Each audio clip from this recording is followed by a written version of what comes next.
Hi guys, welcome to my channel. ఈరోజు ఈ వీడియోలో న్యాచురల్ హెర్బల్ షాంపూని ఇంట్లోనే ఎలా ప్రిపేర్ చేసుకోవాలో చూపించబోతున్నానండి. మనం మార్కెట్లో కొనే షాంపూలో కెమికల్స్ ఎక్కువగా ఉండటం వల్ల మన స్కాల్ప్ డ్యామేజ్ అవుతుంది. సో అలా కాకుండా నేను చెప్పే ఈ పద్ధతిలో గనుక షాంపూ చేసుకున్నట్లయితే తల రుద్దుకునేటప్పుడు నురగ ఎక్కువగా వచ్చి జుట్టు చక్కగా క్లీన్ అవ్వడంతో పాటు చాలా సాఫ్ట్గా ఉండి హెల్తీగా ఎదగడానికి యూస్ అవుతుంది. ఇదైతే పర్ఫెక్ట్ షాంపూ అన్నమాట. దీనికోసం మంచి క్వాలిటీ ఉన్న కుంకుడుగాయలను తీసుకోవాలి. ఇక్కడ నేను 200 గ్రామ్స్ తీసుకుంటున్నాను. వీటిలో ఉన్న గింజలను ఆల్రెడీ తీసేసి తీసుకున్నానండి. ఈ కుంకుడుగాయలు మన జుట్టుకి చాలా బాగా యూస్ అవుతాయి. న్యాచురల్ క్లెన్జర్ అన్నమాట. అలానే శీకాకాయను కూడా 200 గ్రామ్స్ తీసుకోవాలి. దీనివల్ల మన స్కాల్ప్ లో ఉన్నటువంటి డర్ట్, ఎక్సెస్ ఆయిల్ మొత్తం పోతుందన్నమాట. అంతేకాకుండా హెయిర్ కూడా గ్రోత్ అవుతుంది. తర్వాత ఒక 50 గ్రామ్స్ బాగా ఎండబెట్టిన ఉసిరికాయ ముక్కలను తీసుకోవాలండి. అదేనండి డ్రై ఆమ్లా. ఇది తెల్ల జుట్టు రాకుండా ఉండడానికి యూస్ అవుతుంది. అదే విధంగా హెయిర్ ఫాల్ తగ్గించడానికి కూడా చాలా బాగా యూస్ అవుతుంది అన్నమాట. ఆ తర్వాత ఇంగ్రీడియంట్ వచ్చేసి మెంతులు. ఇవి ఒక 2 టేబుల్ స్పూన్ తీసుకోవాలండి. ఈ మెంతులు కూడా మన జుట్టుని సిల్కీగా చేయడానికి, అదే విధంగా మన తలలో ఉన్న వేడిని తీసేసి బాగా పెరగడానికి యూస్ అవుతుందన్నమాట. Next 2 table spoons rosemary leaves తీసుకున్నానండి. ఇవి మన బేబీ హెయిర్ పెరగడానికి యూస్ అవుతాయి. అంతేకాకుండా బ్లడ్ సర్క్యులేషన్ బాగా జరిగి జుట్టు ఊడిన చోట మళ్ళీ రీగ్రోత్ ఉంటుందండి. ఇప్పుడు ఇలా ఒక గిన్నెను తీసుకొని గింజలు తీసేసిన కుంకుడుగాయల్ని, శీకాకాయల్ని, అలాగే ఉసిరికాయ ముక్కల్ని, ఇంకా మెంతుల్ని, రోస్మెరీ లీవ్స్ ని ఈ గిన్నెలో వేసుకోవాలి. ఇప్పుడు ఇవి మునిగే వరకు నీళ్లు పోసి మూతబెట్టి ఇవి బాగా నానేలా రాత్రంతా నానబెట్టుకోవాలి. అదేనండి ఓవర్ నైట్ సోక్ చేసుకోవాలి. టైం లేదనుకుంటే ఒక 4 గంటల పాటు నానబెట్టుకుంటే సరిపోతుంది. నెక్స్ట్ డేకి ఇవి చక్కగా నానిపోయి నీళ్లను పీల్చేసుకుంటాయి. నీళ్లు చూసారా ఏ కలర్కి వచ్చాయో, బాగా నానిపోయాయి అన్నమాట.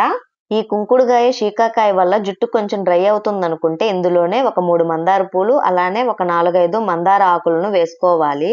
ఇవి మన జుట్టుని సిల్కీగా, సాఫ్ట్ గా రావడానికి పనిచేస్తాయి. అలానే చుండ్రు పోవడం కోసం గుప్పెడు వేపాకును వేసుకోవాలి. ఇప్పుడు ఇదంతా ఒక వెడల్పాటి గిన్నెలోకి పోసుకోవాలండి షాంపూ ప్రిపేర్ చేసుకోవడానికి. అడుగున కొంచెం షాంపూలా ఉంటుంది, కానీ ఇందులో ఉండే సారం అంతా పూర్తిగా బయటికి రావడం కోసం, అలాగే ఇది ఎక్కువ రోజులు నిల్వ ఉండడం కోసం దీన్ని స్టవ్ మీద పెట్టి బాగా ఉడికించుకోవాలి. అయితే ఇది సరిగ్గా ఉడకడం కోసం మరిగిన్ని నీళ్లు వేసుకోవాలి. అలాగని మరీ పల్చగా అయిపోయేలా కాకుండా ఇలా ఇవి మునిగే వరకు వేసుకుంటే సరిపోతుంది. ఫస్ట్ మంటని హై ఫ్లేమ్ లో పెట్టి ఒక 10 నిమిషాలు ఉడికించాలి. నెక్స్ట్ ఇవి కొంచెం సాఫ్ట్ అయిన తర్వాత లో ఫ్లేమ్ లోకి టర్న్ చేసి మరొక 10 నిమిషాలు బాయిల్ చేసుకోవాలి. ఇవి ఉడికించేటప్పుడు మూత పెట్టుకున్నట్లయితే ఇదంతా పొంగి స్టవ్ అంతా ఖరాబ్ అవుతుందండి, జాగ్రత్త. ఇలా ఓపెన్ గానే ఉడికించుకోవాలి. ఇలా సాఫ్ట్ గా ఉడికిపోయాయి అనుకున్నప్పుడు స్టవ్ మీద నుంచి దించి కింద పెట్టుకుని చల్లారనివ్వాలి. ఇప్పుడు ఉడికించుకున్న కుంకుడుగాయల మిశ్రమాన్ని చేతితో తాకగలిగినంత వేడిగా ఉన్నప్పుడు ఇందులో ఉండే సారం అంతా బయటికి వచ్చేలా చేతితో గట్టిగా పిసుకుతూ ఉండాలి. ఇలా అంతా బాగా పిసికిన తర్వాత ఈ విధంగా వచ్చిన పిప్పిని మళ్ళీ ఒక గిన్నెలోకి వేసుకుని కొంచెం నీళ్లు పోసి మళ్ళీ ఉడికించుకోవాలి. ఎందుకంటే ఇంకా ఇందులో కొంచెం సారం ఉంటుంది. ఇప్పుడు ఇలా ఒక గిన్నెని తీసుకొని దాని మీద ఒక క్లాత్ ని వేసి ఈ నీళ్లను వడకట్టుకోవాలి. ఈ రసం దిగడానికి చాలా టైమే పడుతుందండి. మనం కుంకుడుగాయల్ని బాయిల్ చేయడం అంతా ఈజీనే, కానీ ఈ స్ట్రెయిన్ చేసే ప్రాసెస్ ఒక్కటే కష్టం. కానీ ఇలా ఒక్కసారి చేసి స్టోర్ చేసుకుంటే మనకి 1 మంత్ వరకు ఈజీగా వస్తుంది.